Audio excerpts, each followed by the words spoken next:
Que l'Éternel Dieu vous bénisse abondamment. Je parlais sur les 7 nations à détruire. Deutéronome chapitre 7, le verset 1er.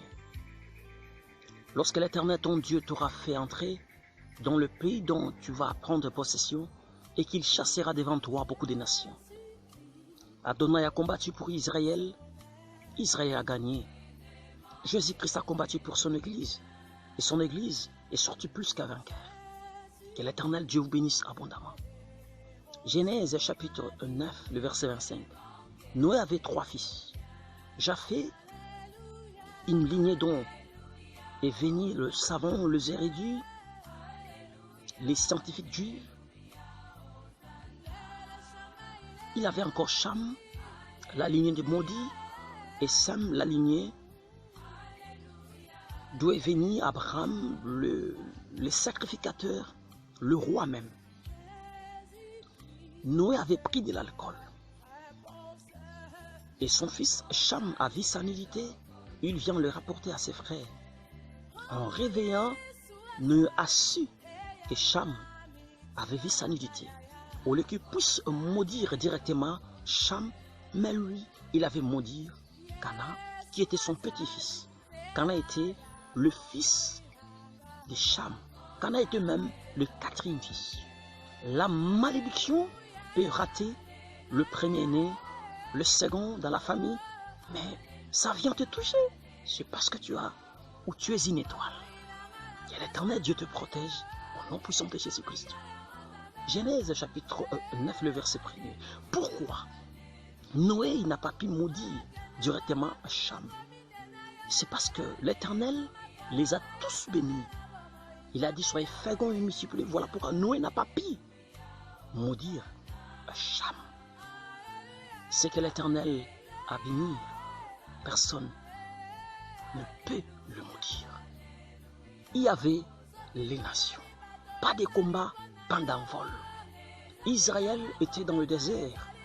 Devant eux, c'était le Canaan, le pays de la promesse. Ils devaient conquérir ces 7 nations. Il y avait dans ce pays des grandes nations. J'ai dit des grandes nations puissantes qu'Israël. La première nation, c'était les Étiens. Les Étiens étaient des habitants dans le pays des Canaan. Je voulais contextualiser les Étiens.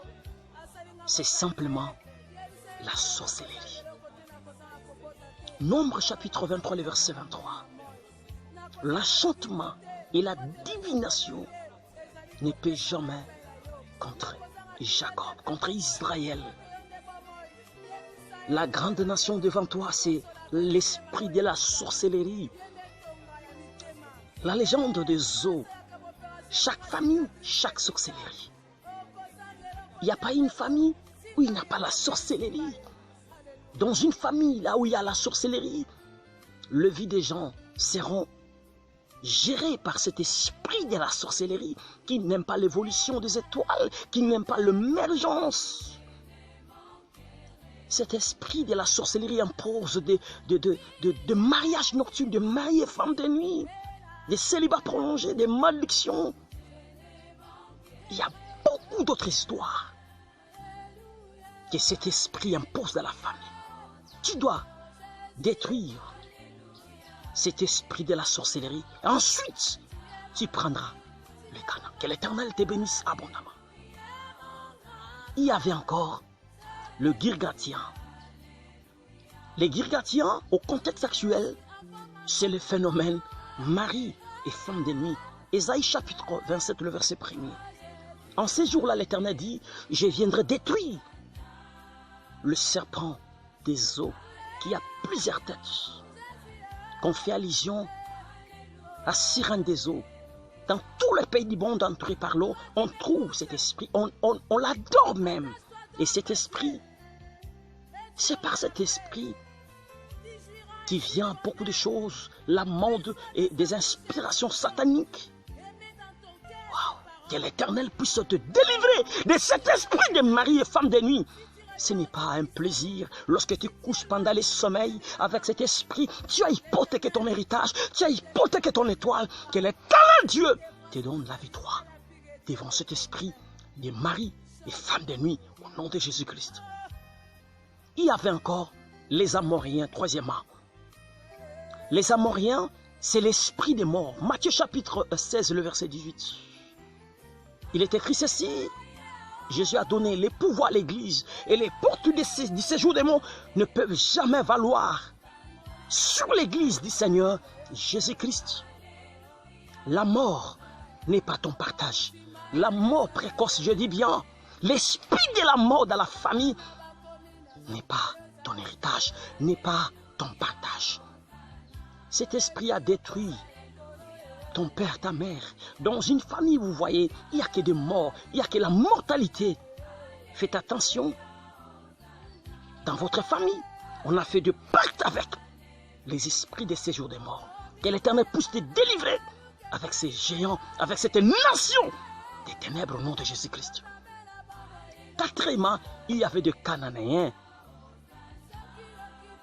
C'est l'esprit de la pauvreté.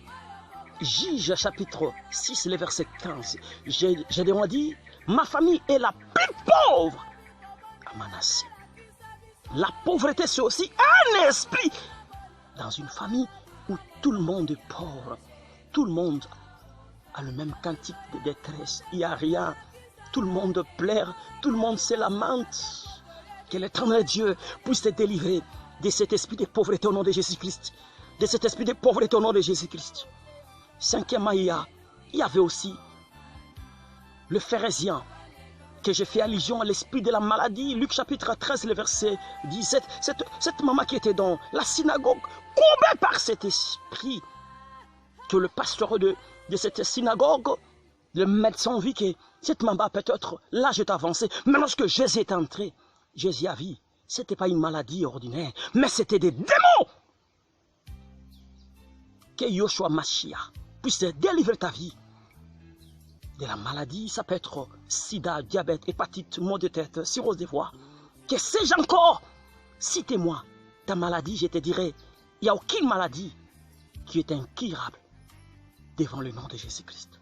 Soyez délivrés de cette maladie qui te ronge au nom de Jésus-Christ.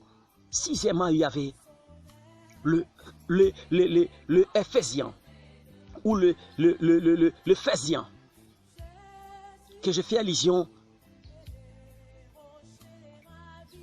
aux mauvais songes, les esprits des mauvais songes. Job chapitre 4, les versets 15 à 16, Job était menacé dans ses sommeils par les esprits des mauvais songes. Il était menacé, il a dit même que mes CV étaient tressés parce que j'ai vu une image qui était inconnue, qui m'a touché, qui m'a effrayé. Waouh!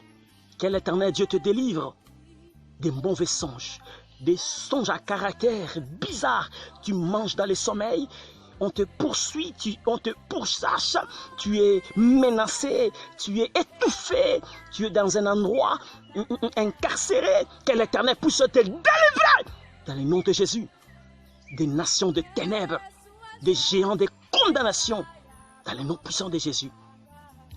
Et enfin, il y avait le Jébusien, que je fais allusion aux esprits du désespoir. Ésaïe chapitre 41, verset 10. Ne soyez pas inquiets, ne te promène pas inquiet, car l'Éternel te connaît. Le ciel est avec toi, malgré qu'il fait noir, l'Éternel va te libérer. Enterrer tes désespoirs, ressusciter l'espoir. Ne jamais perdre l'espoir. L'Éternel Dieu, il est avec toi. Tu vaincras dans cette bataille invisible des esprits de condamnation. Tu vaincras, je dis bien, dans cette bataille invisible. C'est toi qui gagneras devant les esprits de la sorcellerie des femmes et maris de nuit, les esprits des morts, de la pauvreté, de la maladie, des mauvais songes, des désespoirs. C'est toi qui es plus qu'un vainqueur. J'ai dit, c'est toi qui es plus qu'un vainqueur. Un bon et vrai film a de la valeur lorsque l'assassin meurt, lorsque l'adversaire meurt. Je dis bien, un bon et meilleur film a de la valeur lorsque l'assassin meurt. On célébrera aussi ta victoire. Il sera couronné que celui qui vaincra. L'esprit de divination, l'esprit de malédiction, de malchance, tu seras couronné. Peut-être l'assassin de ta vie, c'est l'esprit de la sorcellerie, c'est l'esprit de malchance. Ne fuis pas, mais tu dois combattre devant cet esprit. Ne fuis pas, ne recule jamais. Il n'y a pas de détour, il n'y a pas d'excuses. C'est toi qui gagneras. Affronte, ne pleure jamais devant les esprits qui te combattent. Un Dieu ne pleure pas, un Dieu ne se lamente pas. Essaie de soumettre les diables. Ne soyez pas, ne soyez jamais, j'ai dit ne soyez jamais dépendant du diable. Car il est écrit dans Luc chapitre 10, le verset 19, je vous ai donné le pouvoir, l'autorité de marcher sur le serpent, les scorpions qui représentent les sorciers et les démons, et c'est toute la puissance de l'ennemi qui représente les diables. Tu vas faire soumettre les diables par ta foi, car la foi est plus grande que les diables. Soyez bénis dans cette bataille invisible. C'est toi qui es plus qu'un vainqueur. Au nom puissant de Jésus-Christ, au nom puissant de Jésus-Christ, ils te feront la guerre, mais ils te vaincront jamais. J'ai dit, ils te vaincront jamais. La guerre n'est pas exclue. Ils ont gagné peut-être la bataille, mais pas la guerre. L'Éternel est avec toi.